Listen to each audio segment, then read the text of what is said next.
Welcome back to ASK classes. अभी थोड़ी देर पहले मैंने टेलीग्राम पर एक वोट कराया था। मैं वहां पर बोला था कि जिसका वोटिंग सबसे अधिक रहेगा उस स्टूडेंट के लिए बूस्टर डोज सबसे पहले आएगा। वैसे तो आज 3 विषय का परीक्षा होना है, रसायन, इतिहास और लेखा शास्त्र। सबसे ज्यादा वोट देखने को मिला है रसायन का। एंड फाइनली आप लोग के प्यार और सपोर्ट को देखते हुए आपके सामने मैं बूस्टर डोज लेकर के आ चुका हूं।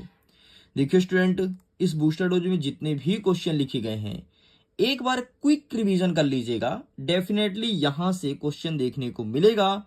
ऐसा कम ही है या फिर ऐसा कम ही स्कूल होगा जहां पर यहां से क्वेश्चन बाहर जाए। अगर आपके स्कूल का प्रश्न पत्र सिलेबस के अकॉर्डिंग और ब्लूप्रिंट के अकॉर्डिंग बनाया जा रहा है तो डेफिनेटली 100% क्वेश्चन यहीं से आएगा। तो चले फिर करते हैं वीडियो को शुरू।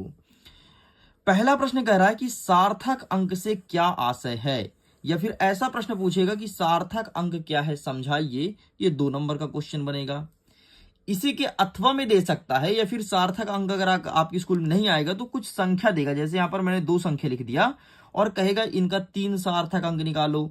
कोई स्कूल में तो कह रहा है कि इसका 2 सार्थक अंक निकालो। तो इस प्रकार से क्वेश्चन देखने को मिलेगा। मेरे कहने का मतलब ये है सार्थक अंक क्या है और सार्थक अंक निकालते आपसे बनना चाहिए, बात खत्म। बस मैं इतना ही कहना चाहता हूं। हमारा नेक्स्ट क्वेश्चन कहता है, क्वेश्चन नंबर 2, मोलर द्रव्यमान की परिकल्पना करना है और हमें बताना है कि H2O और CO2 का मोलर द्रव्यमान कितना होगा, है ना। मतलब पानी और कार्बन डाइऑक्साइड का मोलर द्रव्यमान कितना है। आगे तीसरा नंबर कहता है कि गुणित अनुपात का नियम लिखो। क्या होता है गुणित अनुपात का नियम, ये चीज हमें लिखना है। नेक्स्ट कह रहा है चौथा नंबर कि डाल्टन का परमाणु सिद्धांत लिखो। जॉन डाल्टन का परमाणु सिद्धांत पढ़े होगे, तो ये हमें लिखना है कि उनका परमाणु सिद्धांत क्या कहता है, उनके कहने का मतलब क्या है, उन्होंने किस कणों की बमबारी की, क्या उन्होंने बताया, और जो पुराने सिद्धांत आया था परमाणु का तो उसमें कौन कौन सी कमियां बताई, ये सारी चीज हमें लिखना है। जब सिद्धांत पूछे तो सब कुछ मेंशन करना होता है। ये प्रश्न बनेगा 4 नंबर के हिसाब से। अगर ये प्रश्न छोटा बने 2 नंबर के हिसाब से तो केवल उन्होंने क्या कहा ये बताना है। फिर आपको कमी अमी साइड नहीं जाना है ना। नहीं पता चले फिर भी तुम कमी निकालने बैठे गए। आगे 5वां नंबर कह रहा है कि कक्ष और कक्षक में क्या अंतर होता है। ठीक है, ऑर्बिट एंड ऑर्बिटल्स। अगर तुम इंग्लिश मीडियम के हो तो इसमें डिफरेंस पूछा है। कितने नंबर का भाई, तो 3 नंबर का ये क्वेश्चन रहने वाला है। नेक्स्ट कहता है हुंड का नियम। Very very very most important. Hund का नियम क्या है, उदाहरण सहित समझाइए। प्रश्न बनेगा आपके 2 नंबर का। यही प्रश्न अथवा में बनेगा, N+L का नियम क्या होता है, और यही क्वेश्चन बनेगा कि एनोड के कौन कौन से गुण होते हैं। एनोड मतलब जिसमें धन आयन होता है, ठीक, उसके प्रॉपर्टीज बताना है। तो ये क्वेश्चन 100% आएगा, अच्छे से तैयार कर लेना। या तो तुम्हारे स्कूल में हुंड का नियम आएगा, या तो N+L का नियम आएगा, या फिर एनोड। ऐसा भी हो सकता है हुंड का नियम ऊपर दे दे अथवा में दे दे N+L का नियम। अरे मेरे कहने का मतलब ये तीनों प्रश्न पढ़ना है, बात खत्म। ठीक है। नेक्स्ट कहता है हाइड्रोजन के समस्थानिक का नाम लिखो। हाइड्रोजन के 3 समस्थानिक होगा, तुम पढ़े होगे, प्रोटियम, ड्यूटियम एंड ट्रिटियम।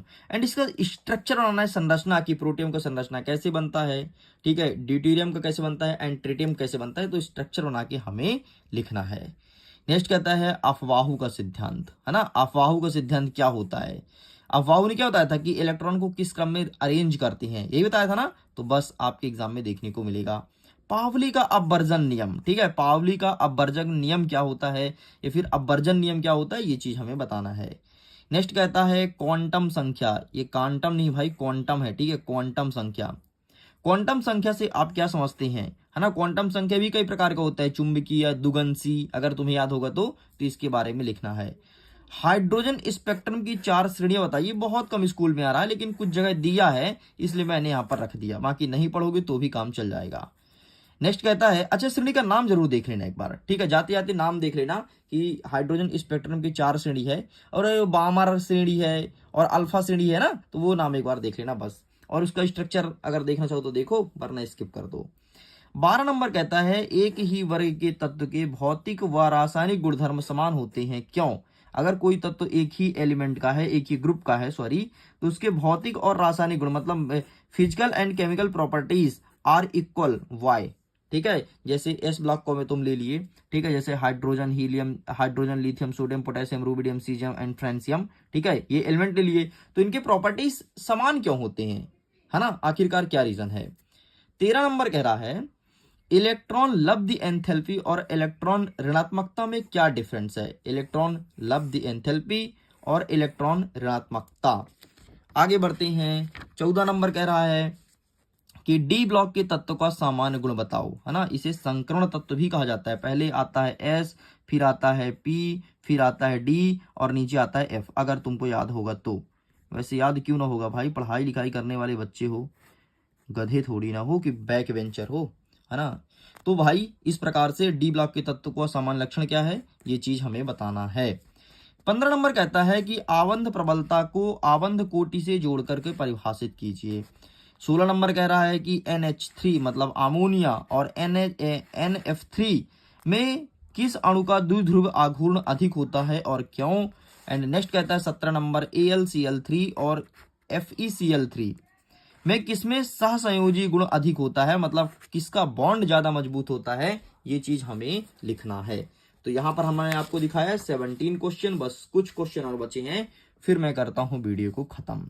अच्छा सुनिए, अगर आपको पीडीएफ डाउनलोड करना है, पीडीएफ, तो लिंक वीडियो के डिस्क्रिप्शन बॉक्स में है, बाकी एक मैं लिंक सेंड करूंगा आपको टेलीग्राम पे, तो वहां से एक वीडियो देख लेना कि पीडीएफ डाउनलोड कैसे करते हैं, पूरा प्रोसेस बताया हूं ताकि तुम्हें परेशान नहीं होना पड़े और जाकर के सिंगल क्लिक में पीडीएफ को डाउनलोड कर लो। एग्जाम के लिए very very very very most IMP VSEPR सिद्धांत क्या है, भाई अच्छे से पढ़ लेना, बार बार बोल रहा हूं, है ना, इतने बार मोस्ट बोल दिए समझ गए होगे। 19 नंबर कहता है कि आयनिक बंध क्या होता है, ठीक है, आयनिक बंध क्या होता है और इसके बनने के लिए अनुकूल परिस्थितियां कौन कौन सी है, मतलब ऐसा कौन सा चीज है या फिर ऐसी कौन सी परिस्थितियां हैं जहां पर आयनिक बॉन्ड बन सकता है। 20वां नंबर कह रहा है कि जालक ऊर्जा क्या है, समझाइए। और यहीं पर अथवा में कह रहा है कि टिपिकल तत्व से क्या समझते हैं, इसका विन्यास क्या होता है। टिपिकल तत्व नए पैटर्न के आधार पर क्वेश्चन है, देख लेना, आपके बुक में शायद ही मिले लेकिन आपके एग्जाम में आएगा टिपिकल तत्व। ठीक इस प्रकार से मैंने 21 क्वेश्चन लाया है। आप देखोगे कि आपके एग्जाम में तो टोटल 20 प्रश्न आएगा, है ना, और 6 से लेकर के 20 तक क्वेश्चन रहेगा, मतलब इसमें कितने क्वेश्चन है आपके एग्जाम में, टोटल 14 क्वेश्चन रहेगा। और अथवा सहित बोलूं तो 14 में 2 को गुणा कर दो 28 रहेगा।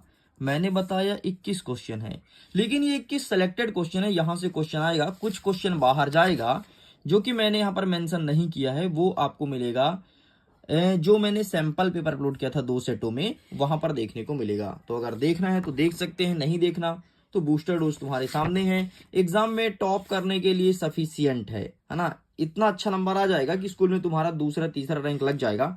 पहले का मैं उम्मीद नहीं कर सकता क्योंकि मुझे नहीं पता तुम्हारे स्कूल में कितने इंटेलिजेंट हैं या फिर नहीं है। खैर जो भी हो, खुश रहिए, पढ़ते रहिए, मुस्कुराते रहिए, जिंदगी में हमेशा चिल कीजिए, भगवान से मेरी यही प्रार्थना है, और हमेशा अपने जीवन में तरक्की कीजिए। वीडियो को एंड करता हूँ, थैंक्स फॉर वॉचिंग।